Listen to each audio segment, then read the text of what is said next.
There was cheering in Rafah in Gaza on Monday night after Hamas said it had accepted a ceasefire proposal from mediators, even as residents fled the city in fear of an Israeli assault. But any likelihood of such a ceasefire taking place was quickly played down by Israel.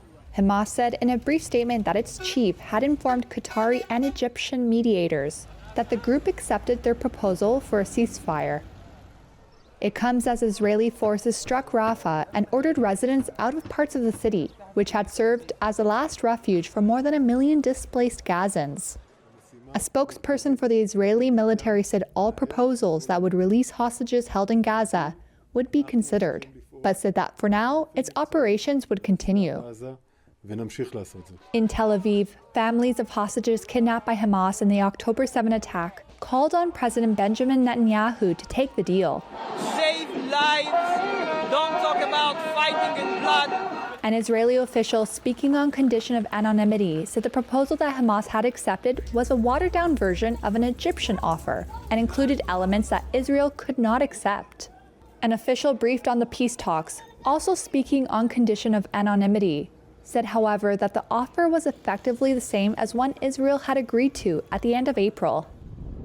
Israel said on Monday it was conducting limited operations in part of Rafah, following a rocket attack that killed 4 Israeli soldiers the day before.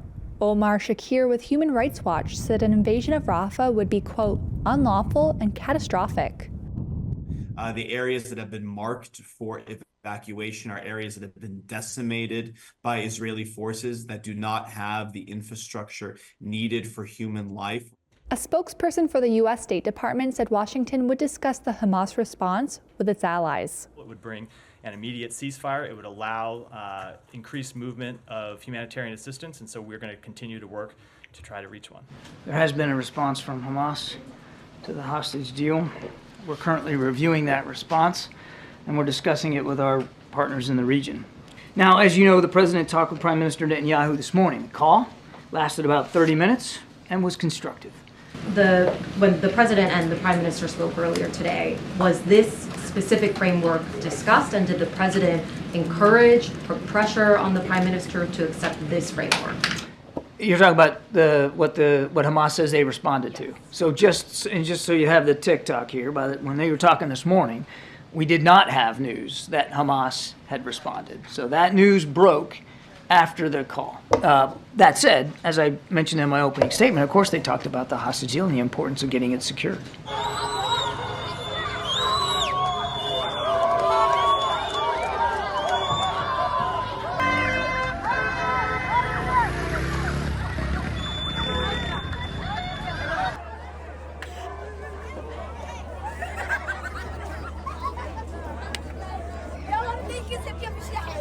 الحمد لله حمد الشاكرين الحمد لله حمد الصابرين.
Buyurun.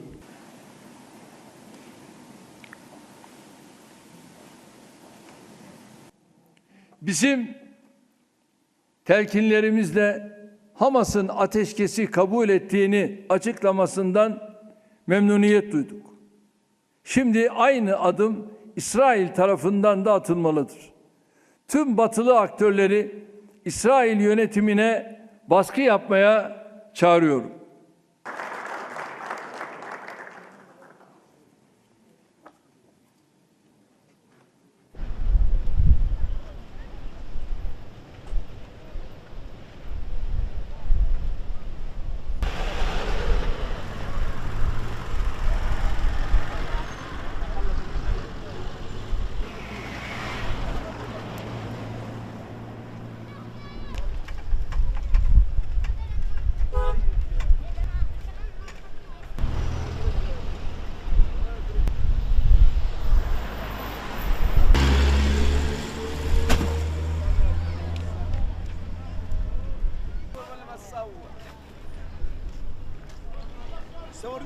وفيش حياة ضال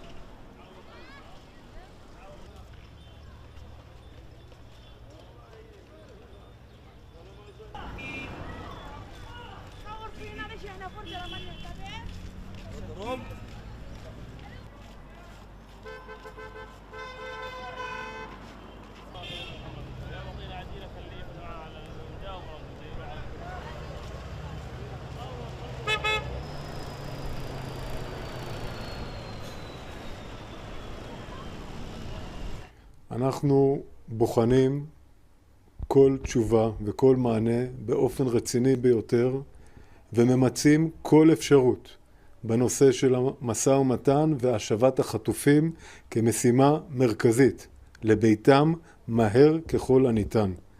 ובמקביל אנחנו ממשיכים לפעול באופן מבצעי ברצועת עזה ונמשיך לעשות זאת.